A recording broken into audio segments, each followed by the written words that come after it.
You didn't have to tell him, John. Oh, yes. So you've seen some of these charts before, but I have to give you a little background before I get into the good stuff. And if the minister's here, he can leave, because it gets pretty rowdy in some parts.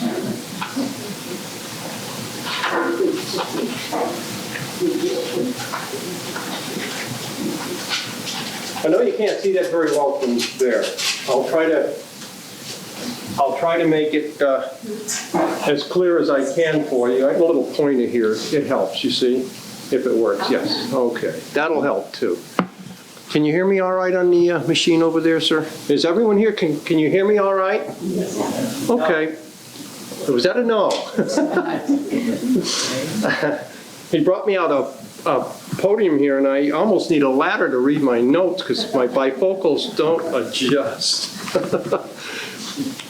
In order to tell you about our ancestors and some of the shenanigans they pulled, I have to give you a little bit of background, because background is very essential to understand why this tremendous competition between all of the Brookfields, which used to be quite severe. Certainly when I was a boy it was. It showed up in sports and a variety of other things.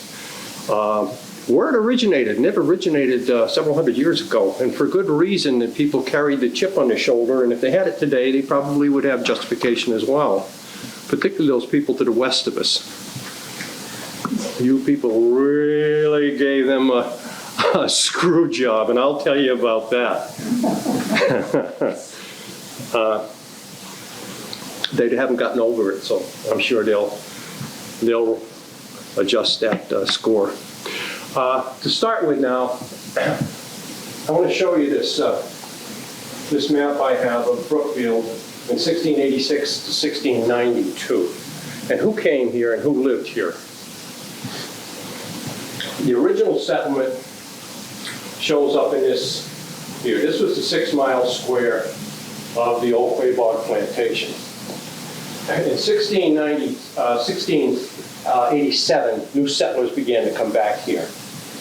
In 1686, a fellow by the name of James Ford, he was in the militia. He came here, he thought it was great land. So he went back and encouraged people to put in for a grant so they could open the town up again, because it had been destroyed during the King Philip Wars.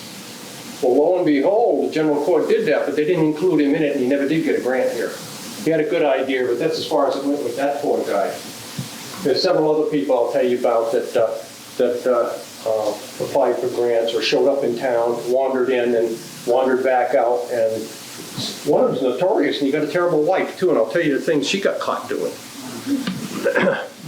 And when you stop and think it's in the early 1600s, penalties were pretty severe if you strayed too far from the beaten path. The second settlement in Brookfield started in 1687, and it started with a group of families over here on Elm Hill Farm Road in Brookfield. A year later, in West Brookfield, around the elementary school, Gilbert's Ford area, the second settlement started, and in the 1690s, a couple of families moved up onto Foster Hill and bought land there. Now, the reason they were so separated and so spread out was all this land from the original settlement here, and this was where the meeting house was, where this cross is.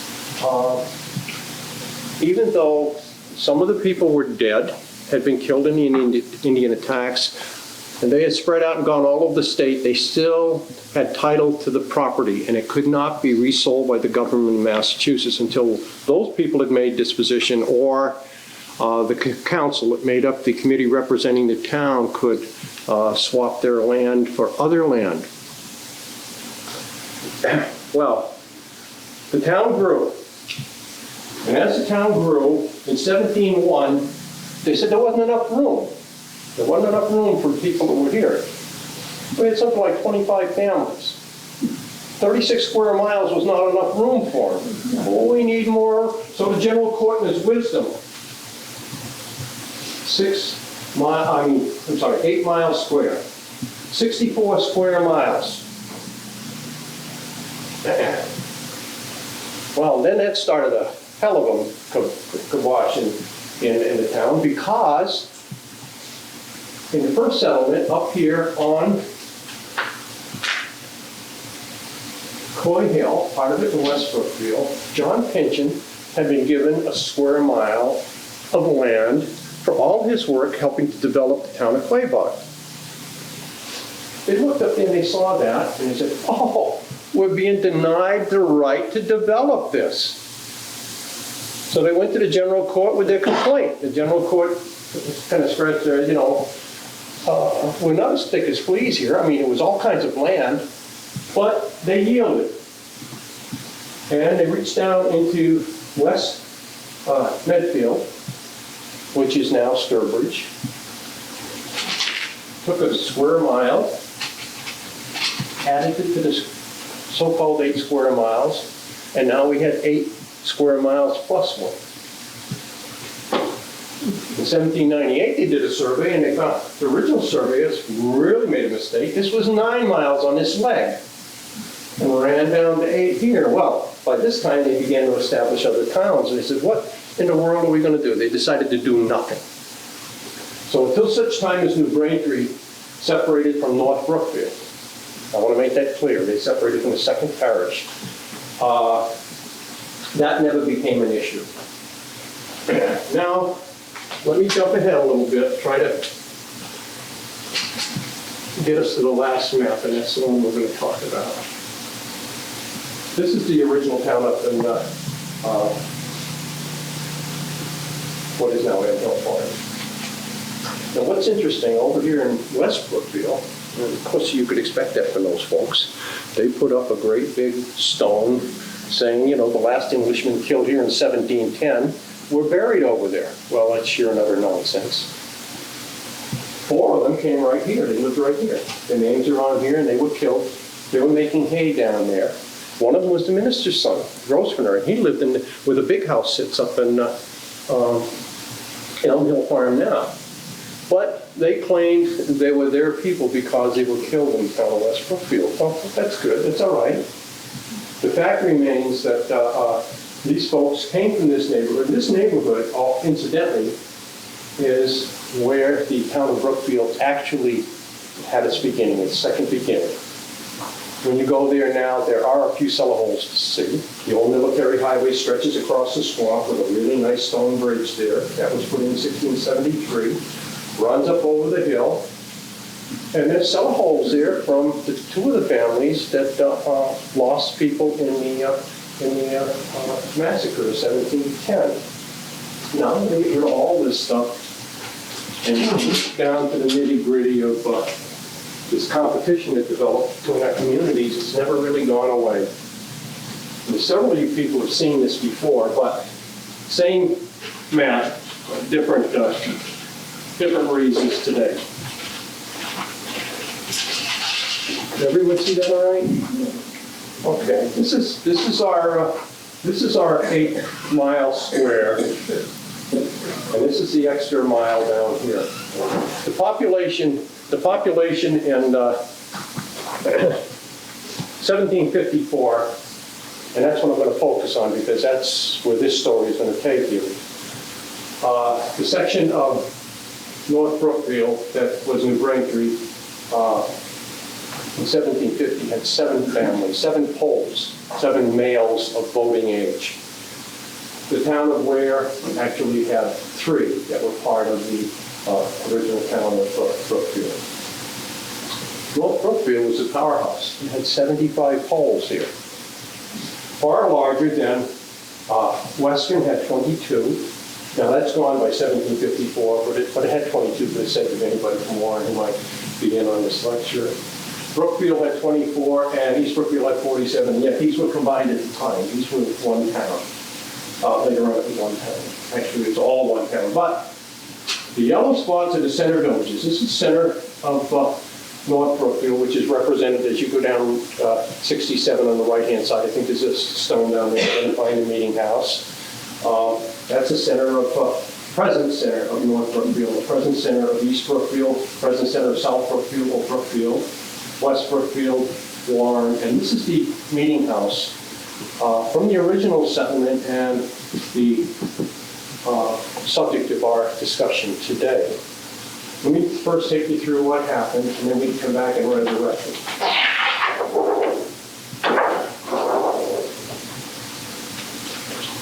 1748, Warren decides from here to the meeting house is 6 miles or 6.5 miles. To go to a meeting on a Sunday was a 12-mile round trip. And most of it was walking, Shanksmere. Roads weren't very well. As a matter of fact, North Brookfield, up until 1798, never had more than 2 vehicles that had more than a single axle on them. So you see, if you had hooked up a team of oxen to take you to the meeting house, it'd be like a vacation in the 20th century because it'd take you forever to get there and longer to get back. You can see that it was great difficulty for the people in the corners to get the meeting house and back, and for the men to get to town meeting. Emphasize men, because the ladies weren't invited to that.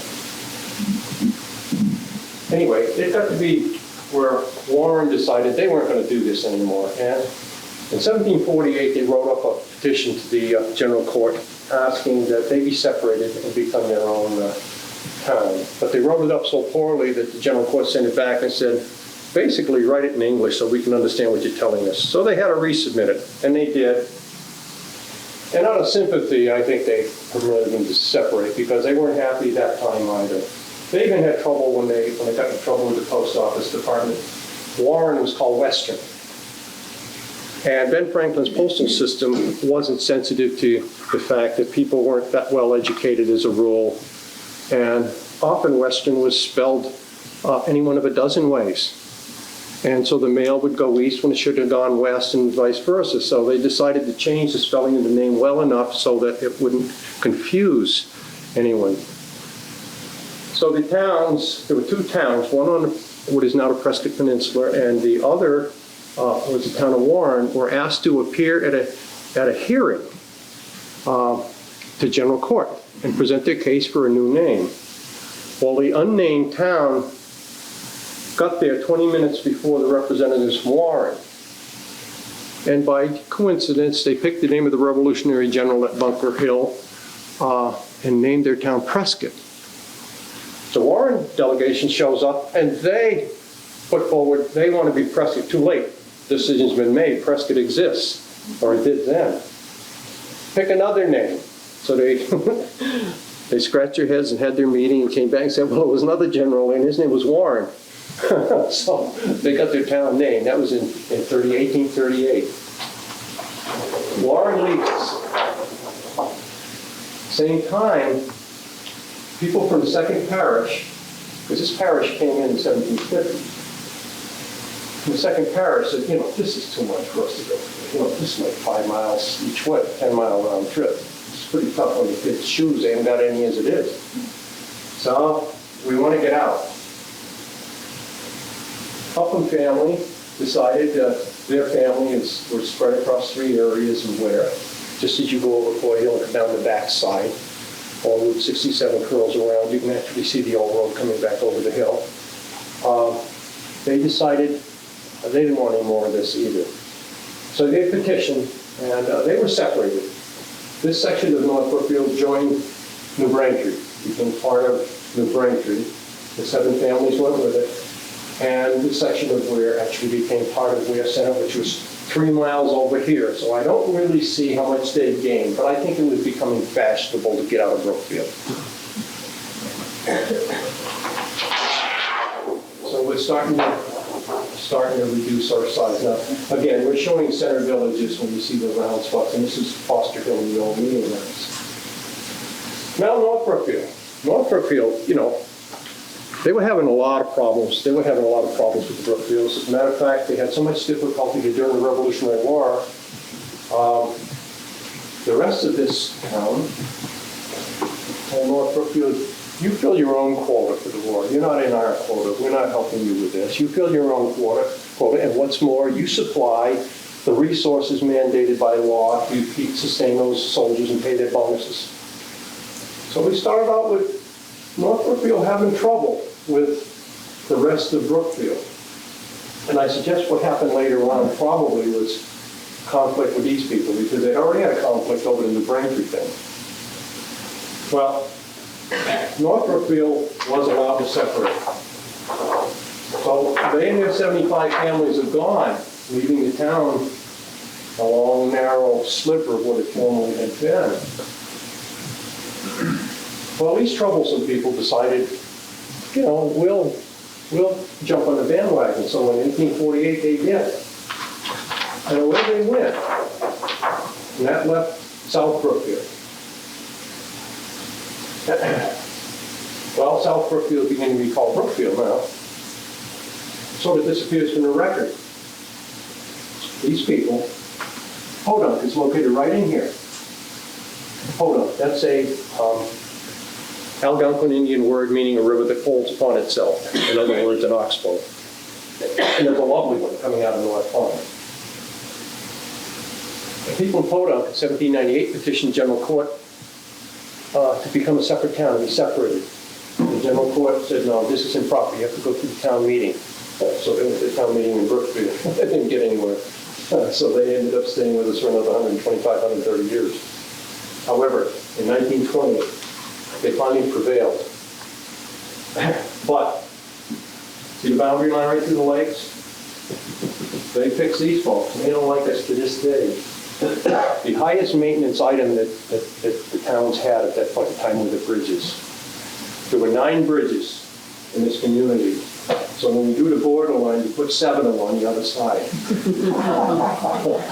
It was a real fit. He said, fine, we'll put the line on the other side of the bridges. That would have left them nothing at all, no base whatsoever. So consequently, they finally settled and took the bridges. They still have the bridges today. Now, we'll go back to this again. Because I want to tell you about the intrigue. That's why the population study of 1754. Remember that these represent the parishes and the numbers of people they had in them. Well, in 1754, these people from, I'm going to get rid of all of this. These people, the meeting house is here in Foster Hill. These people in West Brookfield said they're not going to climb over the hill and down into the next valley to go to church in Brookfield. People in Brookfield said, they're not going down one hill, through the valley, and up another hill to get to the meeting house. So they started meeting in different places and not using this building. So the building went for weeks with no one observing that the building was sitting there by itself. So a committee of people just sort of collected together. No plan of this. Of course there was no plan of this. They left the building, took the building apart. The Post-and-Dean building, that was the old meeting house.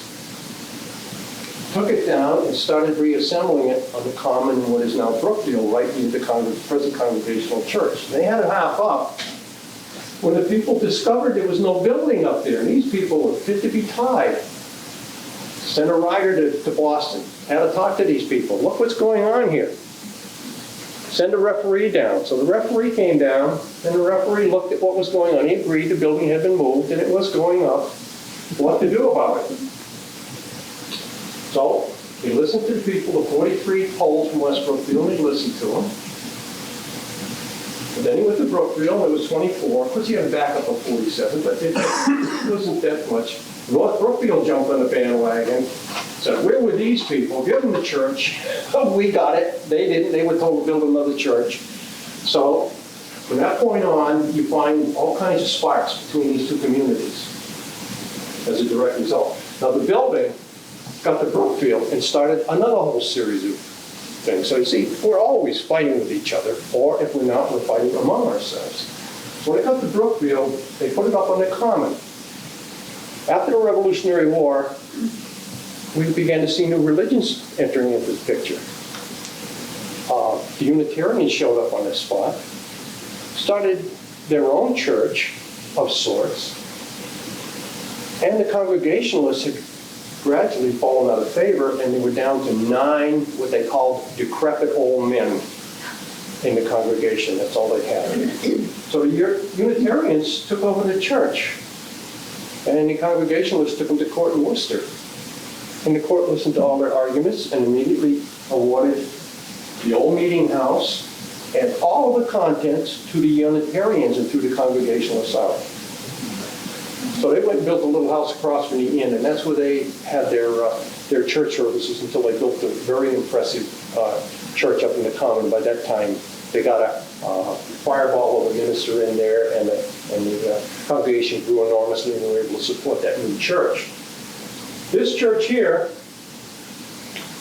even though the Unitarians won it, they didn't want to keep it. They didn't want the responsibility of the building. So what they did was they sold it to one of the selectmen and a couple of other men who had the resources to buy it, who moved it across the street to where a stone church now sits in Brookfield on the Common. And it was rented to the town to have their town meetings in it and so forth, because we lacked a town hall. And then a new bunch of people coming. We were bringing these Red Irish into the town. They were coming in, and they were meeting here and there. As a matter of fact, for the longest time, people in Brookfield made them go down and stand by the depot, and the preacher the priest would get off the train, do his sermon, and jump back on the train while he was still able. And the people circulated back into the population. We'd come out another 2 or 3 weeks later whenever the priest is making his rounds again. Well, they approached the committee that owned the building and said, can we use the basement? So they agreed. And they let the Catholics meet in the basement. But also the people in town had their dances there. They had their town meetings there and so forth. It was a very, very useful building. And that's the same building in Brookfield that sat up here on Foster Hill. Well, the Catholics began to grow in numbers and had finances. So they made an offer to the Unitarians. Sell us the building and you can build yourself a new church of your own design. And they thought it was a great idea. So they put that building on rollers, took it across the Common, and today it still sits on Lincoln Street, and it's St. Mary's Catholic Church, raised up a bit, but it's still the same building, same dimensions, except they've added a few things to the church inside. The church was described as being very similar in the inside, when it was congregational, to the Old South Church in Boston. Had the whatever they call them, the sides and across the back. And so it's very interesting. And the town records in Brookfield Town Hall show who owned those pews and who belonged in. And my grandfather, some 9 generations removed, had the first pew on the right as you went in the door, and that was supposed to be something significant. I don't know, because he didn't send me anything down through the ages, so it wasn't significant to me at all. The fact remains that then they built their own stone church, and the battle for the church was over, but the battle was not over, because this was the first parish, and these people had the polls over these people. And when they wrote up this decision on the church, who was going to get the building, they stated that the building would remain where it presently stood in the 3rd parish, and the 1st parish would have the responsibility to raise the money to build their own church. What a hullabaloo. What do you mean? We are the 1st parish. The general court came back and said, the law is written, it's in the books, you're going to stay the 3rd parish. They are the 3rd parish to this day, and I don't think anybody over there likes it. But the fact is, this became the 1st parish. This is the 3rd parish. Now, we were always argumentative and we were fighting. And the reason we were doing that probably goes back to very origins of our government of Massachusetts here in the 1629. Everything was religious orientated. You have to understand that. You really have to understand what brought about the part of the Constitution that separates church and state. The most powerful man in Massachusetts was Increase Mather. He had a son, Cotton, which you probably have heard as well. Increase Mather was one of the old school who said that in order to have a settlement, you had to have an ordained minister. When Brookfield was settled, it didn't have an ordained minister for many, many, many years until 1717. They had people filling in. In 1675, when the town was destroyed, the Indians had set up on the town. Increased Matha had a sermon, and in this sermon, and he's quoted, and I'm going to read you the quote. And this was during the King Philip Wars, when the town had just been destroyed. He said, "The English have become like Indians, whoring after strange gods, emigrating to forest plantations." We were a forest plantation in the eyes of the general court. "Without instituted worship, Indians murdering whites was self-murder. The whites were responsible for their own deaths. God's wrath had used the Indians to punish the guilty English." Now, can you imagine that the people were actually condemned for moving out into the wilderness without a man of God with them? We actually had some people that filled in as supernumeraries the original settlement, and one Thomas Wilson was constantly in court. And in Springfield, he had to ride all the way there and ride all the way back and pay a fine to boot for cursing the gentleman that was supposed to be the minister, but he didn't like him. And he wasn't the only one. 3 or 4 other folks from town ended up down in Springfield paying the fine for cursing this guy. This guy finally left town, probably just in time, and took a job as a school teacher, and he didn't do very well at that either. So this so-called, and then we couldn't find a minister to save our lives. So we had all kinds of strange things we did after that, but I won't get into that today. But the rules that were placed upon the people, and you can see why they were disenchanted and so unhappy and probably so tense and so eager to fight. Let me give you an example. On September 25th, in the year 1690, the first newspaper was printed in Boston. The printing press had come over here some 40 years earlier, but it hadn't published a newspaper. It had printed other things. But it printed a 3-page pamphlet. First newspaper printed in America, and it was titled Public Occurrences, both Foreign and Domestic. And it never got a chance to get circulated because it didn't have the blessing of the religious folks, and it didn't have a permit, and the government and the council condemned the paper, and it went out of business, and we never had another paper until 1704, when the Boston Newsletter got a permit and was allowed to print. But it was still under this tight religious control. 1665, it got so bad here because the Puritans were here, and they were running everything. And it was always religious orientated. King Charles II declared that he was going to send a governor to Massachusetts, cancel our charter. Sole purpose was to bring the colony to its knees, quoting him, to force recognition of religion of the mother country, which was the Church of England. We wouldn't let them in here. Politics in England at the time became so in such upheaval that he had to change and defend his crown, and he didn't do that very successfully.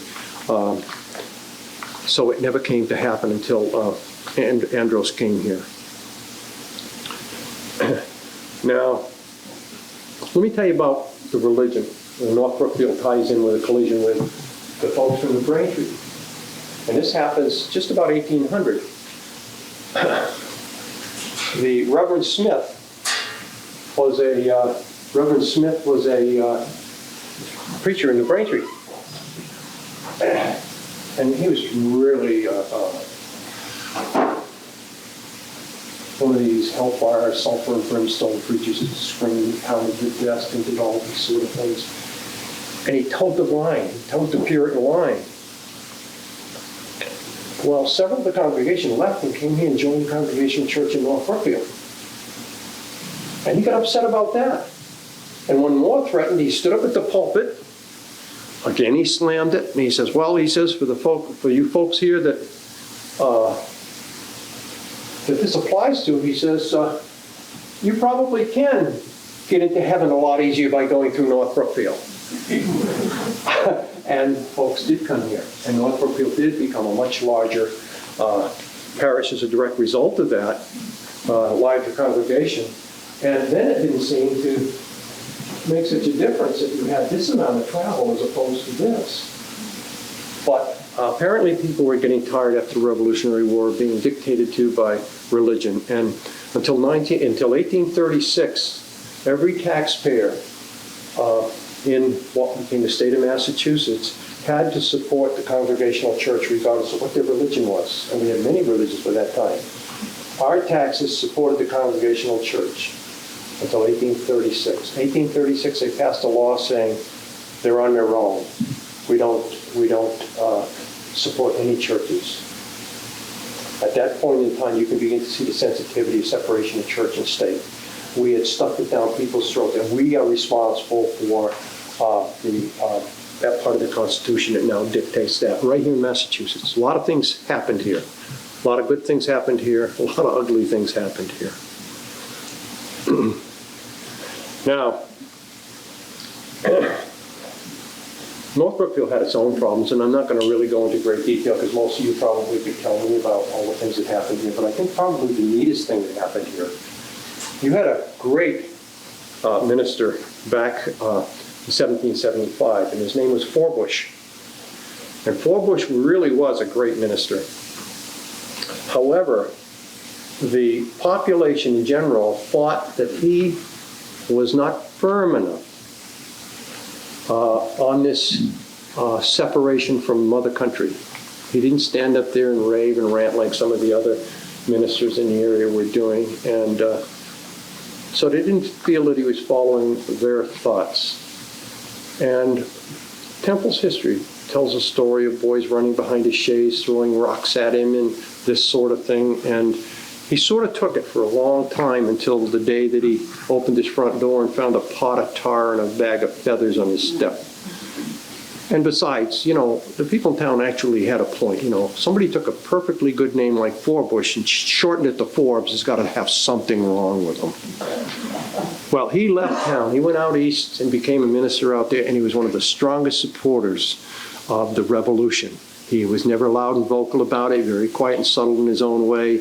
And shame on North Brookfield, they lost this wonderful guy whose only problem seemed to be that he didn't want to raise his voice in support of the revolution. He was going to do it in his own way. So you could see all the towns had their culprits. I'm watching my time now because I went back into the Pynchon court records. They all exist in the history room in Springfield. If you're interested, they've been the original records are there, but someone has taken the pains to type these out so that you can read much more easily the things that went on here. And I've got a few things that went on here that I want to share with you. People got into trouble all sorts of ways. The Sabbath was the Sabbath from 3 o'clock on Saturday until 3 o'clock on Sunday. You planned your work, you cooked your meals ahead of time, you did all of the things ahead of time except for the maintenance of your animals. That was forgiven because they do it in the Bible. You were not allowed to work. That was a period of contemplation and reading your Bible and thinking about the afterlife and things pertinent to your religion. You didn't do anything else on that day. It wasn't your day off like it's become today. December 31st, 1695, Pynchon's court record. He is the Justice of the Peace. Dr. Hydro and his wife and James Merrick of Brookfield were presented to the Justice of the Peace for traveling upon the Lord's Day between Worcester and Brookfield. Admitting their error, they were fined 5 shillings each. So you weren't allowed to go anywhere except directly to Meeting House and back, or you got fined. In 1693, that's the year, and this was a month after the massacre up on Elm Hill Farm where all those people were killed. 2 Brookfield people, and one of them was a North Brookfield person, was presented to the court. They were impressed to attend to His Majesty's service in an expedition against the enemy that had taken place on the assault this summer.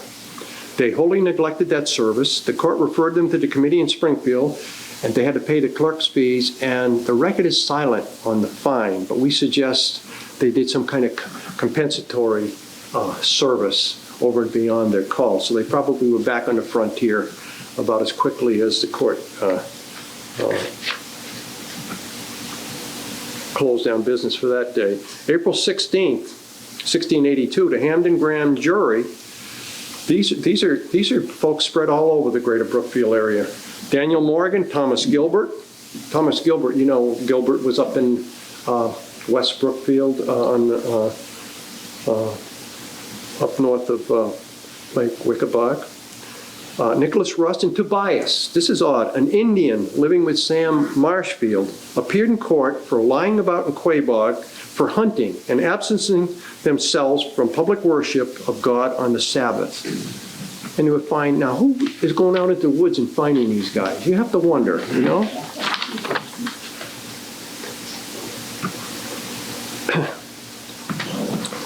I found a few more things. I don't want to keep you here any longer than I have, but I want to read this to you because women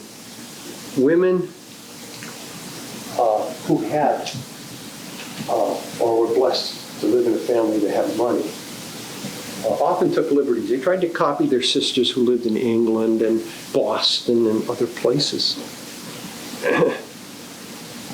Reverend Ward in Ipswich is very, very vocal about the trend he saw happening. In Paris, women started using what they call pastries.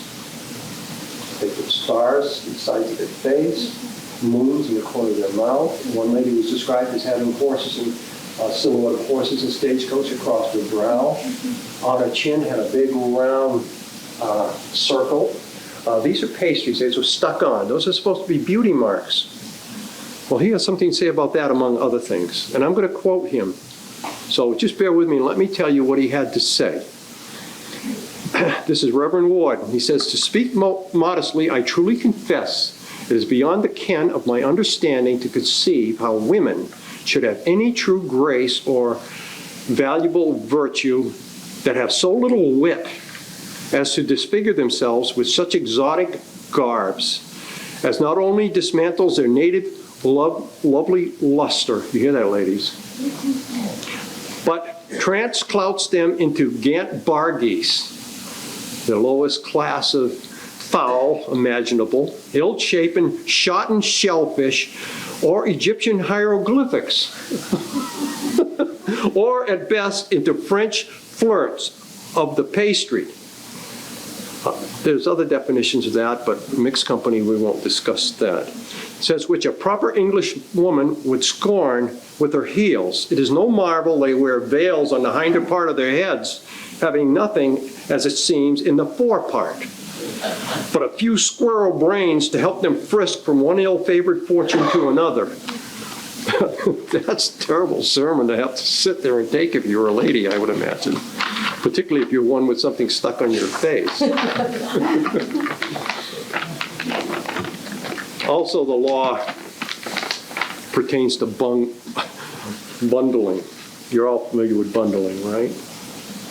The great thing. Well, don't teach your teenage daughters and sons this stuff, but until 1745, it was perfectly proper.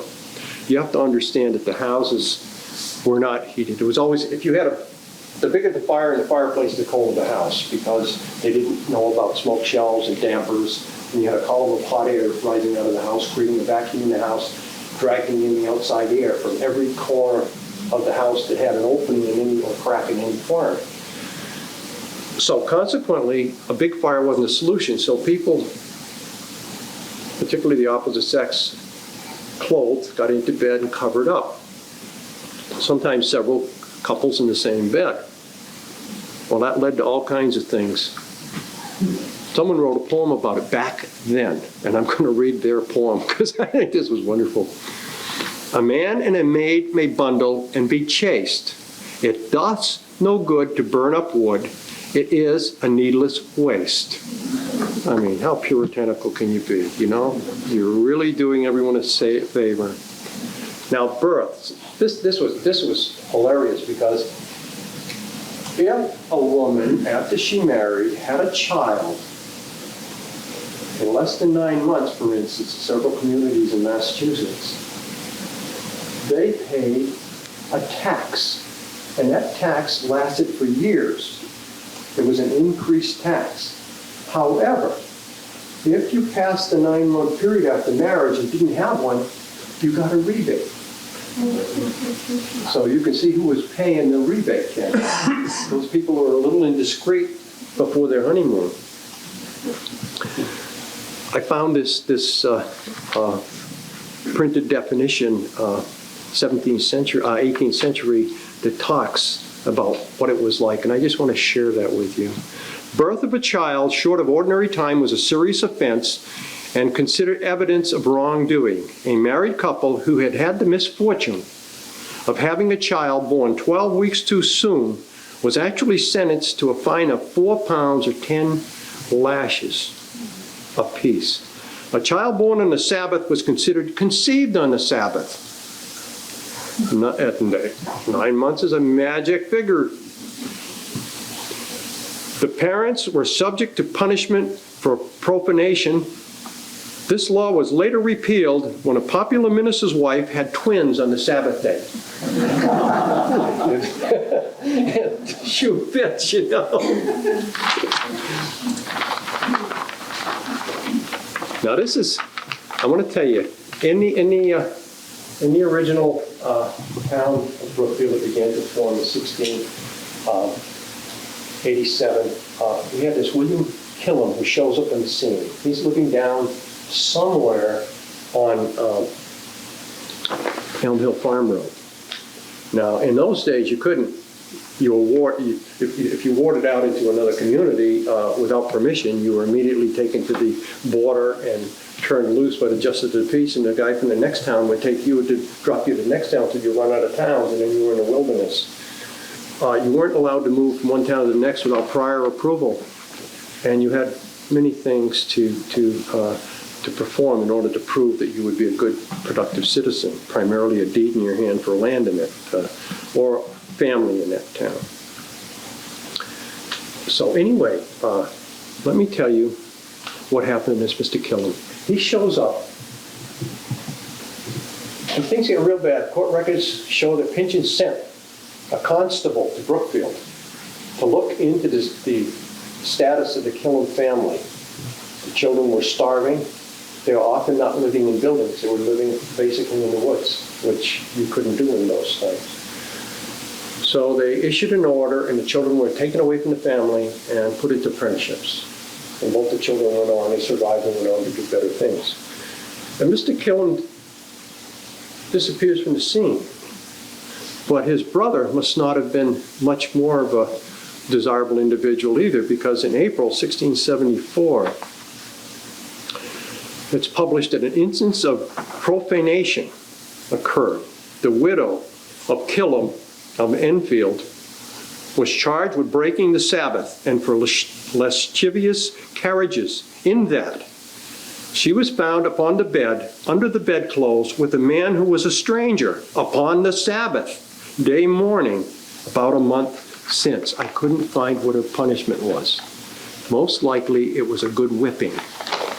That was quite common. And in Brookfield, the original settlement, Richard Coy Jr., a 19-year-old boy, and Sarah Kent, a 14-year-old girl, went over the hill and did no-nos. And during the attack on the settlement, this young girl gave birth to twin boys, and her mother gave birth to twin boys the same day in that 3 days in the fortified house. However, when Richard Coy Sr., who lived at the foot of Foster Hill, where you go onto Route 9, owned a long piece of land stretched all the way back to Route 67 on the North Brookfield Road. When he discovered that his boy had been indiscreet, over and beyond any of the punishment that was meted out, and we don't know what that was, he allowed him to build a house. It's down near where the old bridge crossed the stream, just before you get on the old road, just before you pass on to Route 67.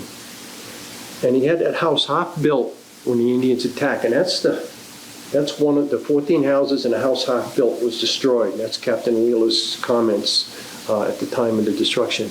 And that was the penalty house, because he was put so far removed from the rest of the population that they didn't have to look at him. This is one more form of punishment. Now, I picked a lot of things. There were a lot of different things that I wanted to tell you about, but some of them were so shaded with the X factor that I couldn't bring them in here. A lot of things going on. Our ancestors were hellish, We had one lady in Brookfield, however, that had her pig stolen. This goes back to the 1600s. Someone stole her pig. She spent 20 years looking for that pig. Pig doesn't live that long, but she spent 20 years looking for that pig, or looking for evidence. She knew which neighbor stole the pig. She prowled around his place. She dug up his yard. She did everything under the sun, looking. How could you tell one pig bone from another? But the fact was, she kept getting the constables involved. This went on for 20 years. She never solved the case and never got her pig back. And the gentleman that did it never fessed up. He just denied everything, of course. So, the records are full of stuff like this. You need to know, if you ever get a chance to go to Springfield, get into John Pynchon's court law books, and you will not believe the stuff you find there. Our ancestors were something else. They were always looking for reasons to get in trouble. They were getting fined. As a matter of fact, the town itself was summoned to appear in court in September of 1675, and the only thing that saved their butts were the Indians burning the town down because they failed to maintain the roads across Foster Hill and down where it crosses Route 67 down by what used to be Mr. Pat's old farm. They failed to maintain the bridge there, and there was a fine because people were given relief for taxes to do that work, and they never did the work, but they got the relief. So you can see we had shysters then as now. Well, listen, I've taken all the time that I'm afforded, and so I want to thank you. Do you have any questions you want to ask me? If not, if you get a chance to go to Springfield, it's right there on State Street. You can't miss it. It's a safe place to go. Go to that library for an afternoon and enjoy yourself. This is incredible. Okay, with that then, I thank you very much.